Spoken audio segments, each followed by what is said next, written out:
Welcome to Big Closet, Small Planet, made possible by the Laudes Foundation, the Rylander Foundation, and TENCEL. The podcast is produced in collaboration with Ecotextile News. I'm Mike Schrager. So I have a question for you listening. How long do you wear your clothes after you buy them? In other words, how long do you use them? Like for real? According to a McKinsey study, the number of garments purchased each year between the year 2000 and 2014 increased by 60%. And I've not seen any more recent findings or figures, but some of the estimates suggest that consumers discard the lowest priced garments after just 7 to 8 wears. This shift towards faster fashion seems to have led to a dramatic decrease of how long clothes are worn compared to how long they could be worn.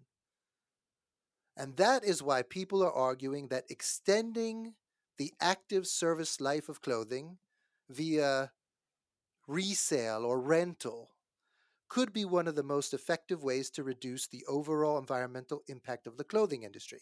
And this is because resale or rental could reduce the need for new production and reduce the growing volumes of textile waste. So resale and rental, these are often referred to in the world of sustainability jargon as circular business models, and they may have promise. But how can these be implemented at a massive scale so they are mainstream? And more importantly, do they really improve environmental and social performance in the textile industry? My guests today are grappling with these questions on a daily basis as innovators, entrepreneurs, as researchers. So I want to welcome them. We have Gwen Cunningham, Jeff Denby, and Sam Gillick-Daniels. Sam, your name is like, oh, it's a great stage name. Sounds like you're an actor. I wish. Best if you introduce yourselves briefly, each of you. Gwen, can we start with you? Sure. So my name is Gwen Cunningham. I'm Irish originally, apparel designer originally, but have been working for the past 7 years in the field of circular textiles and circular systems. So I'm the lead of the textiles program at Circle Economy, a social enterprise based out of Amsterdam. And I'm also a lecturer in circularity and a coordinator on the topic in the Amsterdam Fashion Institute. And I'm excited to have Gwen here. It's been a long time coming. How about you, Sam? Yeah, so I'm Sam Gillick-Daniels, not an actor. I'm a senior analyst at WRAP. So WRAP's a not-for-profit that its vision is a world in which resources are used sustainably. So resource efficiency, resource reduction, waste valorization, that sort of thing. I focus on WRAP's international clothing work. My specialty is in the impact measurement of clothing and consumer insights. Jeff, I believe you and I met in Amsterdam maybe 6 or 7 months ago, but I may not have made an impression on you. Did we meet then? Where would we have met? At Fashion for Good. I chatted with you about, I think, this podcast. Oh, yes. You don't remember? No, I do remember. I totally do. I'm not as good an actor as Sam Gillick-Daniels, I guess. That's right. My name is Jeff Denby of short memory, and I am the co-founder and co-CEO of the Renewal Workshop.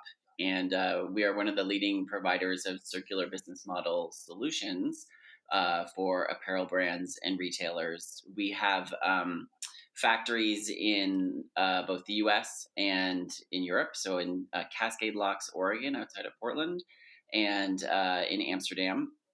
And we help businesses, brands transition their business models over to circular through the process of garment renewal and re-commerce.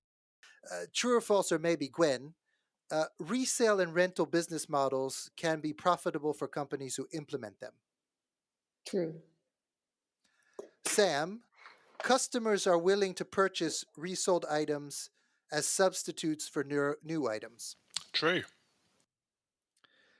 Jeff, commercial companies are seriously interested in developing and implementing circular business models like resale and rental. True. Some. Mm.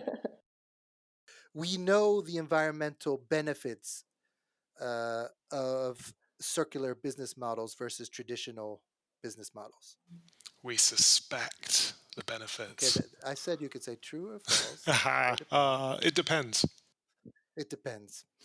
All right, so let's get into it because this is fascinating for me. Gwen, can you just give us an overview what this is all about? Like, what's the current state of play? Sure, I'll do my best. I mean, I think you've given a really good intro as to the why, or started to touch on it, which, these statistics from this McKinsey report, between 2000 and 2014, that garment production doubled, that consumers started buying 60% more, and in that same time also started keeping their clothes for half as long. So, we have this system whereby production is high and ever growing. Utilization seems to be incredibly low, although I have to say I think data could be much more comprehensive in that space, which you see, for instance, research suggesting that anywhere between 50 to 80% of the garments in our closet are lying dormant and unloved and unworn. And then at the same time, of course, disposal is incredibly high. We know that's around 73% of all our used clothes ends up in landfill or incineration. And we have even some kind of terrifying statistics coming out more locally. For instance, in the UK, I've seen recent numbers suggesting, for instance, that 1 in 10 UK shoppers buy clothing online with the intent, to wear it once for a social media post before returning it. So this is kind of the context that creates space, I think, for the opportunity of circular business models. And I think what we always think of as well is that, there's been a huge focus, I think, in recent years on sustainable materials, sustainable product design to drive impact reduction in the industry. But we see that that's not going to be sufficient, and that we also really have to fundamentally rethink how we use and reuse and recapture and recover the products that we do develop, and start ultimately to produce less, because we're on this this seemingly never-ending merry-go-round of extraction and production and short consumption and disposal. And we believe that the industry really needs to start looking at alternative circular business models like rental, like resale, that promise to do more with less, essentially, and reduce the total environmental impact required to, I suppose, fulfill the needs of the population, of a growing population. And the promises, you talk about the benefits. I think that's partially what's so alluring about rental and resale, is that there's a multitude of potential benefits. So from an impact perspective, something that I think Sam is going to speak to a lot more, that extending the life of a garment is considered one of the most effective ways to reduce the overall impact of the industry. On one hand, of course, it's obviously reducing the volume of textile waste that's generated year on year by just keeping a product in longer use. And secondly, and I think this is the really juicy part, where we need a lot more proof, that when designed and executed with the right intention, that these models could contribute to a decrease in production and consumption of new garments. And I think could is really the critical word there that Sam will hopefully elaborate on later, because this is a promise that we really need to understand better and start to measure and prove in a standard way. So the impact perspective is really wrapped up in that potential to increase the utilization and to also cause the displacement of the need for new production and consumption. Yeah. I mean, that is the holy grail, at least in theory, of the the concept of the circular textile economy that we're trying to reach, isn't it? That until you have business models that enable this circularity, all kinds of improvements will be efficiency or incremental improvements and won't Exactly. be systems changes. Do I understand that right? Yeah, absolutely. So this actually is maybe even more important. You were so articulate, but it's maybe even more important than you've emphasized. If we can't figure this out, it's a big stretch to think we're ever going to meet maybe some key sustainability goals that are so large and challenging. Yes, yeah, exactly that. I think this is, if done right, if done well, and if we don't accidentally create a monster in designing these new alternative business models. But if done well, this could be a huge leap forward.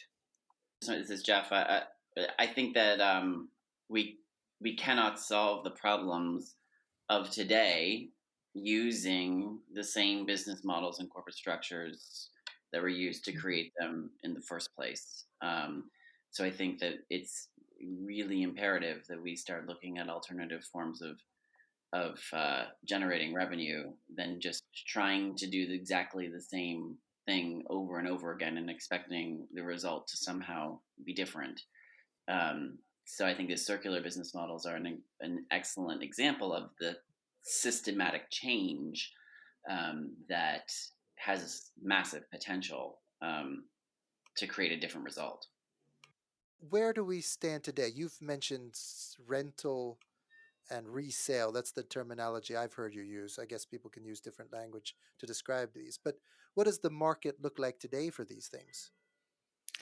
I mean, the market looks incredibly promising. I mean, of course, now with COVID, it's interesting to see how it will develop and whether it will expand or retract. But the indications that we're seeing and the numbers look good. So, for instance, you see that the resale market is poised to more than double its value from 24 billion US dollars to 51 by 2023. And in the same time span, the rental market is also set to almost double, coming close to 2 billion US dollars, so significantly lesser, but still a really strong trajectory, let's say.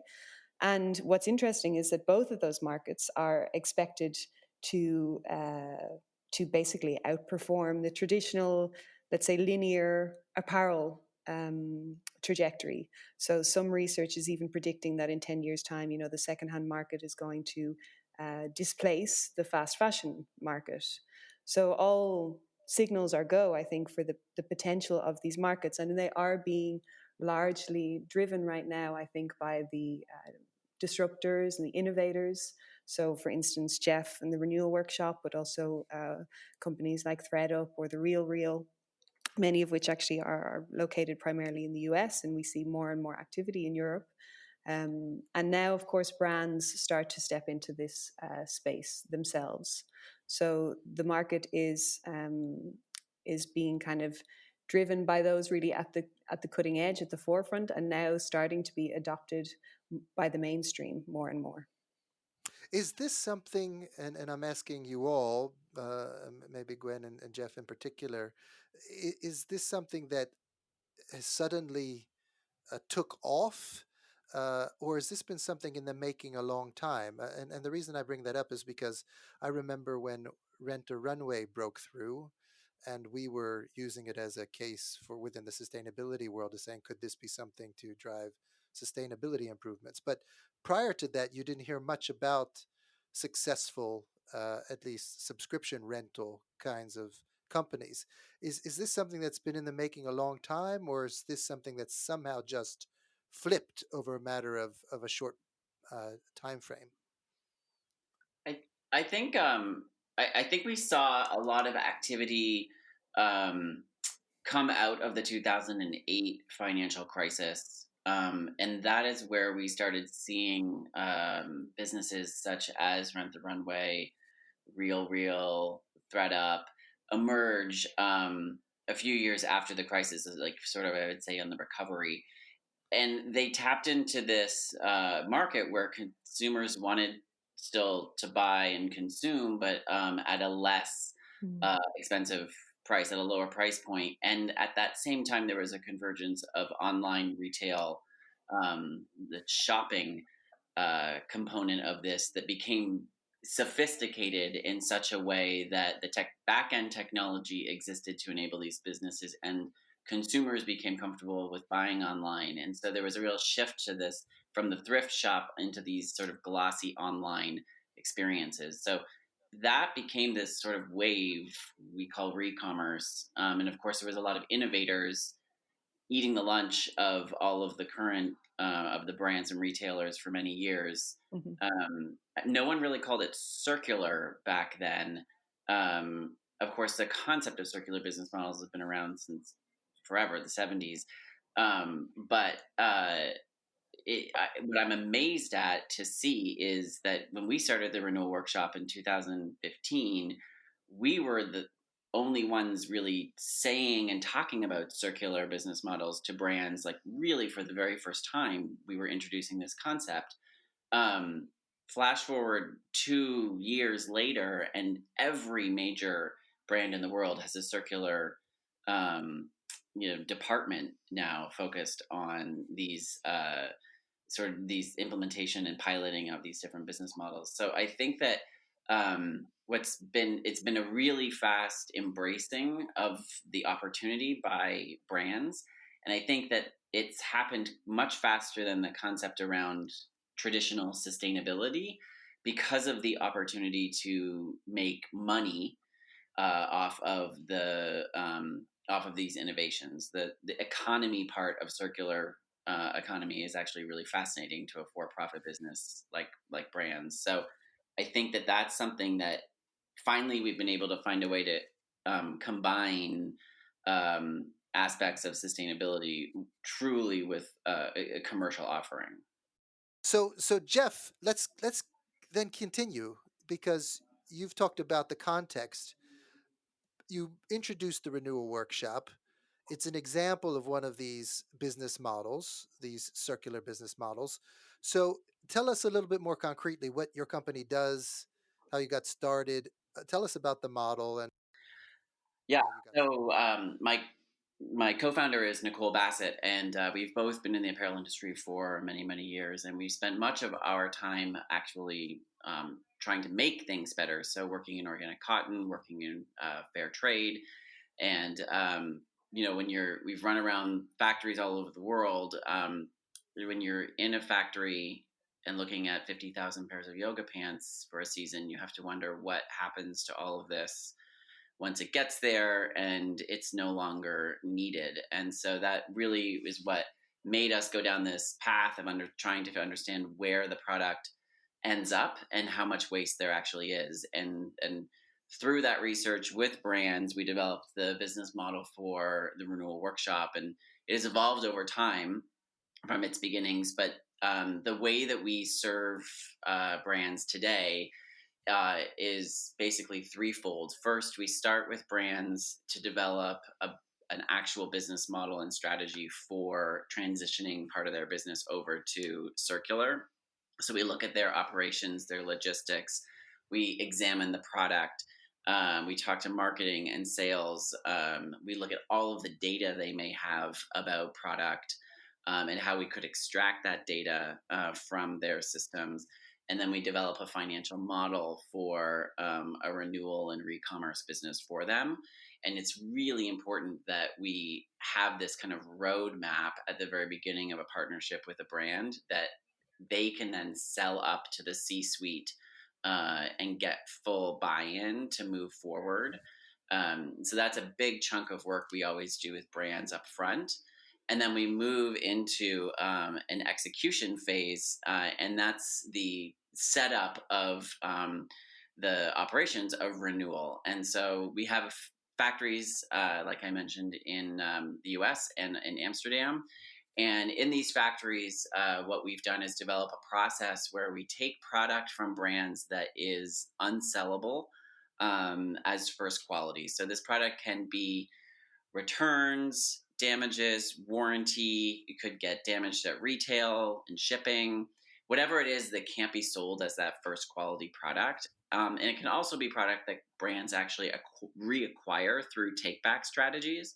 And so they'll ship all of this product to us, and we do the sortation of the product to identify the highest value of it. And then we clean everything. And in the US, we have what's called a Tersis machine, which is a liquid CO2 cleaning machine. So it uses no heat and no water, and it provides the most amazing clean. It sucks out smoke and mold and smells. It gets out wine stains. It can really, we can put any kind of product in there, everything from cashmere to high-end technical jackets, and it will provide an amazing clean, again, with no heat and no water used. We then can repair anything that is wrong with the product, and we restore the product to a like new condition. And this is in partnership with the brand. So this is not us taking the product and rebranding it, but this is renewing and refurbishing the product so that the brand can then sell that product as a renewed garment to the customer. We manage the entire process with a sophisticated ERP system that we actually had to develop because there is no ERP system on the market that is designed for circularity. SAP, Oracle, NetSuite, all of these ERP systems that companies run on are designed for linear businesses, not circular. And then our ERP system talks to an e-commerce platform, and we can create a white labeled e-commerce experience for the brand where they sell the product directly to their end customers. We manage the back end of that re-commerce site. We even do customer service. We do fulfillment for the brand. So we really are like this turnkey solution from taking the waste that where we're taking what originally would be waste to a brand and then converting it back into a sellable product and managing the sales platform for the brand.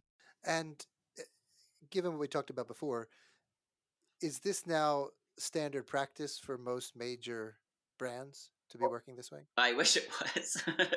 Okay. We are designed to really service large brands. So we have, for instance, some of our partners are the North Face, Carhartt, Cause, which is a H&M brand here in Europe, Mara Hoffman, Prana. And so we are all about servicing the large brands, and we have some large ones also in our pipeline. But the idea really being that big brands have the sort of waste resources, if you will, to actually turn this into a sales channel. And they also have the power to engage with customers in a significant take back strategy in order to get product back from their customers. And so, if for sure product that is a premium price point and is built for durability is the ideal product. And so our partnership with North Face has been incredibly successful. We get we've been doing it for 3 years now, and that program just continues to grow and grow and grow, and is really truly the model that we build all of our other brand partners off of. Is this, only good for the outdoor premium luxury segment, or is this sort of a model that can be used for the broad fast fashion actors as well? I mean, there's a few different ways to answer that, right? I mean, if you're looking from a feasibility perspective in terms of the product that's being circulated, it's one question. And if you're looking at it from the perspective of, is there a business case? That's another. But maybe to start with the business case, I think that's definitely one of these areas which is very much an emerging field, and so maybe unsurprisingly, there's a lack of super clear evidence on the long-term financial viability of all of these different circular business models, and even within the category of rental or resale, you've got multiple different types of sub archetypes that you could consider. But of course, the theory is that if you sell or you lease a garment twice or three times or four times compared to selling it once, then it's more profitable than the linear one sale per garment model. But there are many factors in that, from the as Jeff said, from the cost of collection to repair to laundry to remerchandising. How much can you charge for that secondhand garment? How many times will it be recirculated, and what is feasible from the garment quality perspective? So I think the best evidence we have right now is really in the testimonials, let's say, and the experiences of the brands that are already successfully implementing these models, like, for instance, the North Face and the Renewal Workshop collaboration, and also in some of this industry research that is emerging on the topic. So, for instance, the report by Fashion for Good and Accenture, published in 2018, was a very interesting one in that it shed light on the financial viability of rental, subscription, and re-commerce, and it looked at that across different industry segments. So whether you're in the value market or mid-market or premium or luxury, that outlook looks differently. And also there are kind of, in that report, very interestingly, they identify what they call these strategic levers that influence the financial viability. So maybe just to give a little bit of an insight of what they found was that one of the main outcomes, that rental is highly profitable for a luxury market, maybe not surprisingly, according to their analysis, that subscription rental is, financially viable across multiple segments from mid-market to luxury, and that resale appears to be one of the most financially viable business models. So it did paint a picture that showed, that the value market appears to be quite a challenging space, largely because of those, variable costs associated with implementing. But I think critically, we have to remember that all of this is built on many assumptions and averages, and that can really shift in an individual case. So it's not that there's not an opportunity there, but that there needs to be maybe additional efforts to make the financial case more attractive. And I think another point is that, not all brands require the same outcome in terms of margin or profitability. So, some brands may really look for this to be a cost neutral scenario, and others might be looking to make a profit. And I think that's also something to look at when we think about the business case. And I was thinking of two things as you were speaking. One is sort of lower market piece there. That's maybe where policy and legislation would make a big difference. We can come back to that. Mm. And the second is, some may want cost neutral at this point, right? But ultimately, as we started out, you by saying this is something that needs to become a mainstream way of operating in the sector. So cost neutral won't do it in the long term, I'm guessing. To comment on what Gwen was saying too, is I think that something that needs to really be recognized in the opportunity of circular business models is scale. And so the fast fashion brands don't get the don't have the luxury, don't get to price their garments low because they make 100 of them. They make millions and millions of these garments, and so scale brings down the cost of the production. And we've also had decades and decades of constructing a linear supply chain that operates in an incredibly efficient manner of extracting virgin resources and getting those to market in the form of clothing.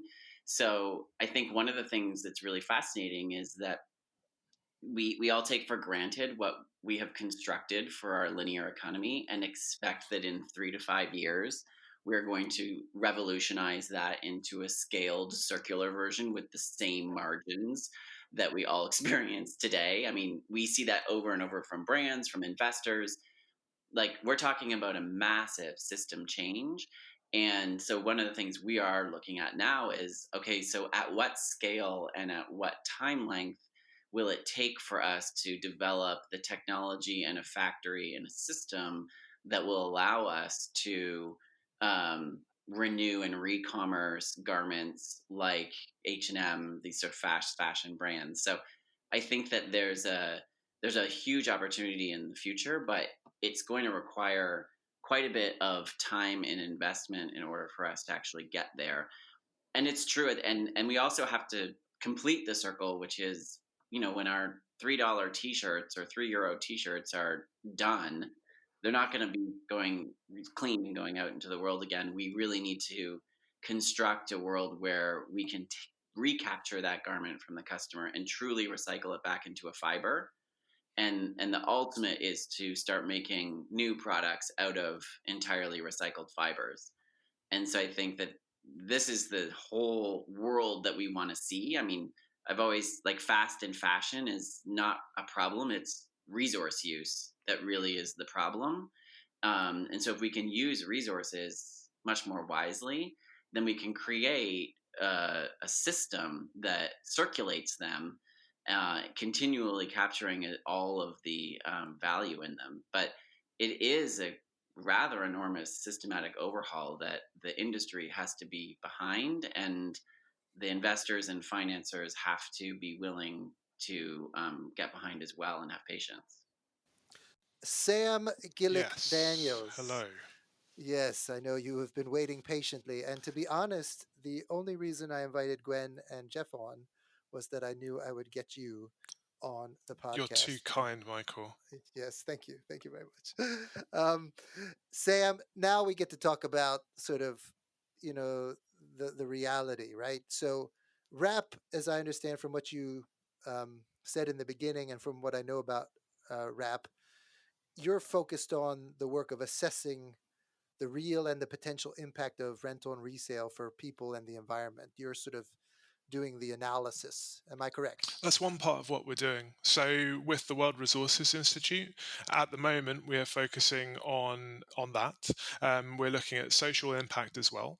We are considering the policies that can help to accelerate and the policies that hinder the transition to the circular economy. And we are providing the evidence of consumer demand for these new models to help accelerate the transition as well. So on that last point, I wanted to add about the whole value market proposition, and the Accenture and Fashion for Good report, that the consumer insights that we've got in the last year have shown that, based on where consumers shop at the moment, the segment of the market that they shop at the moment, there isn't a material difference on their interest in these reuse business models. So, put another way, if someone shops at the low end or the high end, they're just as interested to try rental.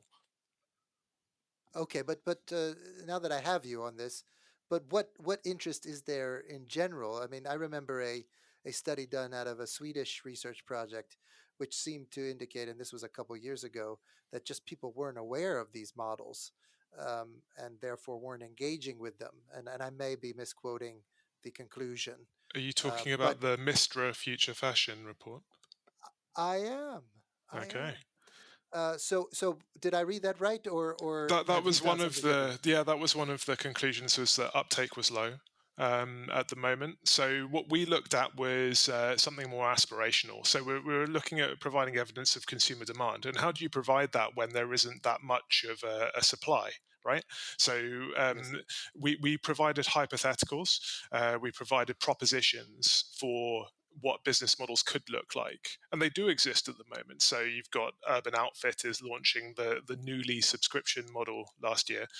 Same with American Eagle. The North Face are doing it. This stuff does exist. So it's not like it's we were making something up for the sake of it. There are big brands piloting these things now. It's just a question of scale, as Gwen and Jeff have already said. So we put forward these propositions to consumers in the UK, the USA, and India, and asked them if they were available for a brand that they liked, would they be interested in trying it? And they said, yeah. Is the price Yeah. point right? Is the brand, the style, the availability, does it fit? All of those sorts of things. Those are practical barriers, but the appetite is to try it is there. Is there. Okay. And we know that has, strengths and limitations when people say that, Yeah. because their behavior has to follow. Yeah, and it But changes by okay, business model, and the proportion of people that say it are different. The people that consume more clothing in general are more interested. People that don't consume clothing are less interested. So you've got all of that nuance. do we know the effect of rent on resale on new garment consumption and such? Do we know, do they reduce the unworn fraction in the wardrobes by utilizing these existing clothes? So I sort of refer back to my cheat of your true or false question earlier. We suspect that there's an effect based on a few things. So just taking one step back, it's why is this important? That RAP had modeled the impact of increasing the lifetime of clothing. So essentially utilizing it for longer, as you said in your introduction, Michael. And that if we extend the life, the active life of around half of the clothing consumed in the UK by around 9 months, we would save 8% of its carbon footprint, 10% of its water footprint, and 4% of its waste footprint per ton of clothing. So you got some considerable savings in different environmental impact metrics there. So that's why we'd like to do that. And in practice, we're awaiting solid evidence that slowly introducing these models has an immediate impact. And that's because it's not just the utilization question that we need to look at, but the related one of replacing new purchases. So these business models, rental, resale, need to displace the purchase of a new garment with a used garment to fulfill the same consumer need. And that can be physical, so a raincoat to ward off the weather, or emotional, I want to display my personality in this way.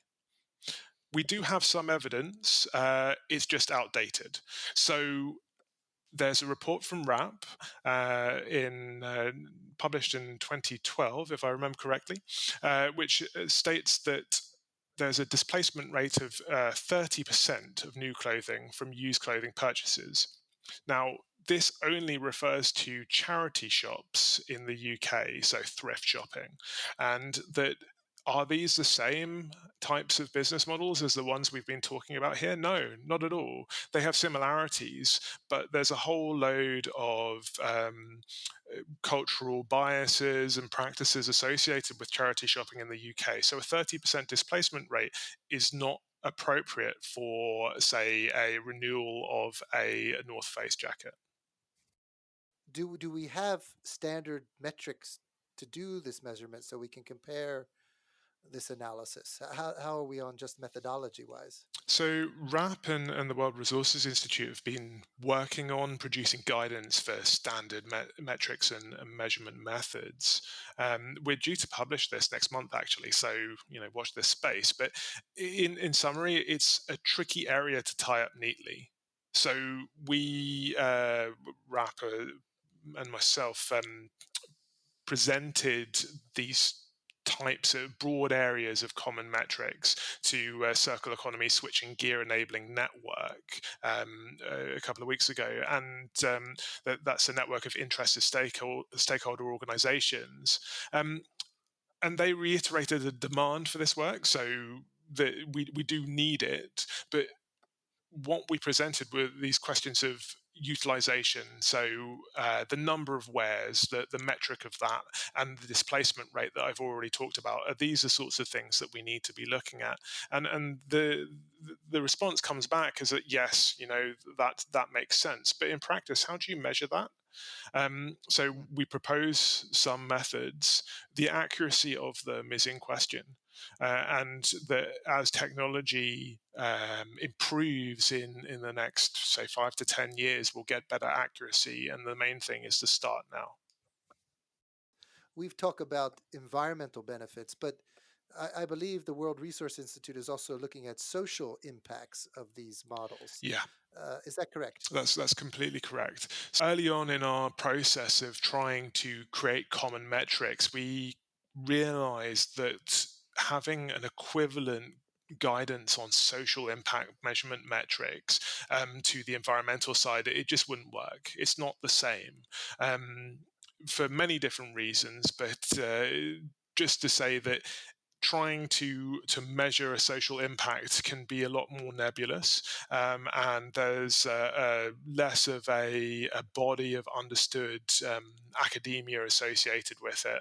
So in practice, what we came up with was a consideration of understanding your stakeholders at different parts of your value chain, and looking at through in-depth stakeholder analysis and interviews, mapping the impacts of transition, potentially by asking them, but if not possible, by thinking it through, and then having a comprehensive map of the trade-offs that you might encounter. To give a practical example, if you are reducing your production of new garments by having resale or rental, what does that do to the economy of the producing country, the workers producing those garments, and do they have some sort of, if there is a negative impact on them, what is the trade-off to that, and are you able to improve or ameliorate the negative impact? So it's about understanding what might happen through the transition by mapping out these different stakeholders. Oh, interesting. And Jeff, I was thinking, you would think that when these models take root, that there could be a demand for more employees to manage the take back process and the stewardship of the clothing. But maybe I'm wrong. Maybe everything can be automatized as it's happening in all sorts of industries. Can you imagine that what you're doing can be done by using robotics and such? Yeah, there are definitely aspects of robotics and AI that are important to the future of this industry. We have a technology roadmap at the Renewal Workshop that progresses us towards becoming a smart manufacturer as time goes on, and that definitely involves robotics and AI. It does not take away humans from that process. The sortation of piles of clothing to identify which should go to recycling, renewal, etc., is still requires humans, and we are fixing the product, which requires a lot, actually, pretty high skill set. Um, and then along the way, we're using a lot of data. All of our production workers interact with our ERP system, so it's actually a more skillful labor that is necessary in order to make this circular economy work. So I think it has a really positive impact on the kinds of jobs that we can return to domestic markets. And really, I was thinking, how accurate or evidence based do we need to be? Can't we just assume that as long as we're displacing a virgin or new product, that we're headed in the right direction significantly? Or do we really need to test that at such a detailed level? And before we do that, we can't make any progress. We don't need to wait to make progress. We do need to monitor that progress to ensure there aren't rebound effects. Um, so where you already had the assumption baked into what you were saying, Michael, that as long as we know that there's displacement, well, how do we know that? That's something that's a good question. The current way of working that out is by asking consumers, how accurate is that?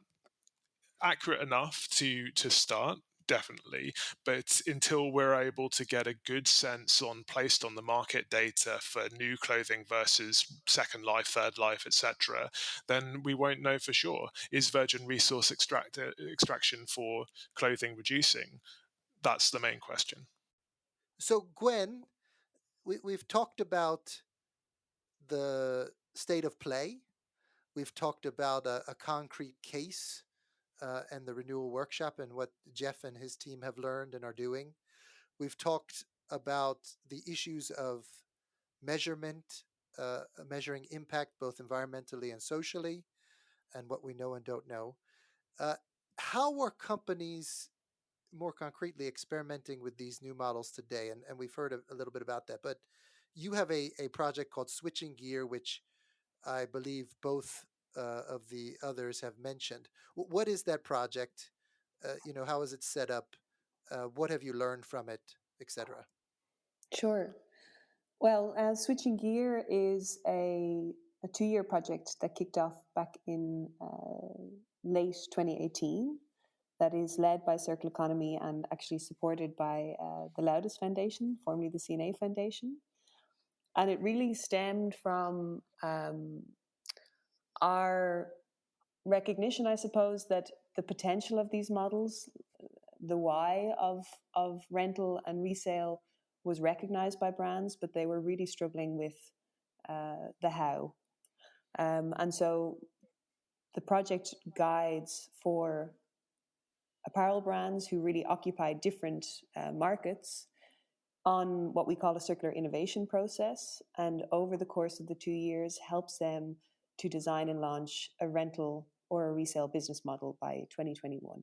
So they receive guidance. They follow a year-long masterclass training program that we've built, which is really building their capacity on circular economy, circular business model innovation, building the financial case, hopefully embedding the means of measurement and proving impact, and also really trying to foster also some internal leadership on this topic, because we do see that these business models will require different way of working internally.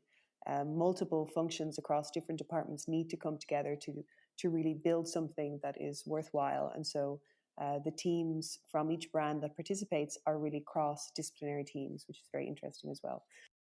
And one of our early learnings, probably not even a month in, was in reaching out to brands and trying to see if they were interested in joining, that, so many of them were totally overwhelmed by the operational undertaking of circular business models. And that was a big barrier to entry. They saw that they would need capacities in collection and cleaning and repair and laundry, and it's really uncharted territory for many of them to dabble in end of use and start building out a circular supply chain. So they will need to do that with partners and in collaboration with others. How soon do you think rental and resale models will start to replace existing linear business models substantially? 1 to 5 years, 5 to 10 years, 10 to 15 years? What do you all think? I think that we're going to see. I'm going to say there's 2 time frames. There is going to be the short one in the 1 to 2 years when brands pick themselves up from the pieces of the coronavirus crisis, and this is an opportunity for reinvention and to not go back to attempting to put together the pieces of a linear business model, but rather say, the world is different. We're pivoting our business. We're becoming circular. We are going to see a few very innovative brands take this opportunity, and they're going to leap forward. Everybody else is going to look for the crack to return to life as normal and lurch towards that. And then I think we're going to see the leadership brands accelerate way past the sort of old guard. And then I think we're looking at 5 to 10 years before really big brands are actually capable and willing to make some systematic changes, and go more circular. Does that mean you think we'll really see in 10 years a decline in new production as a result of these adoption models? Will that also come hand in hand? Maybe per person. That's the goal, right? That there's a real decline in the virgin resource extraction.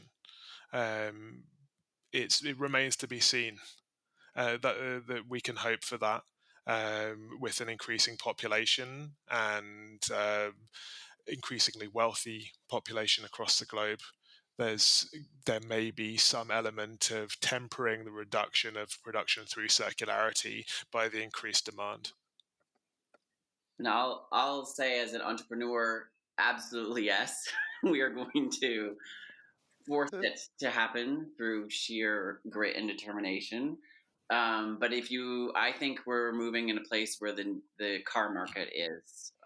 If you look at the car market in the U.S. last year, 7 million new cars were sold and 40 million used cars were sold. The used car market is much larger than the new car market. The new car market essentially supplies the used car market. So I think that we'll always need new things. If we can make those more sustainably and out of recycled things and textiles, that's important. But I think we're going to see over time this shift towards a much more on the renewal, re-commerce, and rental side of things. So then my next and almost final question, how important is policy and legislation for creating sufficient incentives for this to make a difference, to this accelerate where it needed to be? I mean, they're important, but not a silver bullet. We've already talked about things not being a silver bullet. So the clothing business model landscape is like a playing field, and that playing field's been tilted by some policies in favor of linear models. So linear models are playing the game downhill, and circular ones are playing uphill. Policies in turn can help tilt the playing field in favor of the circular ones or level the field. For example, you can shift the tax burden onto materials or raw material extraction, and away from the services required to keep them in use. But that isn't enough by itself. So if you're using the playing field metaphor again, you still need good players and people paying to watch the game. So well-run circular businesses with desirable clothing and enough customers for that. So if you had one thing you could choose, just one, to prioritize in order to accelerate the development uptake of these models to achieve what we all want to achieve, what would that be? From maybe more of the design perspective is to really, I would say, to ensure that, your product design in terms of the quality, the style, and the function are developing in line, in sync with your circular business model that you're building, because one truly upholds the other. And resale and rental are both huge incentives for product durability. So that would be mine, to build design in parallel with the circular business model, because a circular business model enables a circular garment to live up to its potential. Sam. If you have an accepted body of quote unquote proof, at least evidence to show the benefit of transitioning from linear to circular, that would be my goal for our work and the collaboration of others to help get there. And the reason for that is that until then, there's always the doubt. Not from you've heard Jeff, the positivity and the entrepreneurial spirit there that's needed as well, but from those that don't have that same drive, there's always the doubt and oh, is this going to really make a difference? And we want to have that, at least from the environmental and social impact side, to say yes it is. I would like a big bucket of money. How big? How big is this bucket? Well, we know that in Silicon Valley and New York and London, there's as much of it as you could possibly ever dream of wanting. And Uh, so I think the important thing is we need to get the investment community behind circular business models. We need to get the money into the hands of entrepreneurs and innovators. We need to get the brands moving towards doing something, and we need to release the brands from the shackles of being publicly listed companies that need to report earnings every 3 months and allow them to begin to innovate. And if you give those the entrepreneurs the resources they need, I have no doubt that we can radically change the system and create a circular system that is totally sustainable and provides financial returns. I appreciate you all taking the time. I have learned a tremendous amount. But thank you, Gwen, Sam, and Jeff, for your time today. Thank you, Thank Michael. you. My pleasure.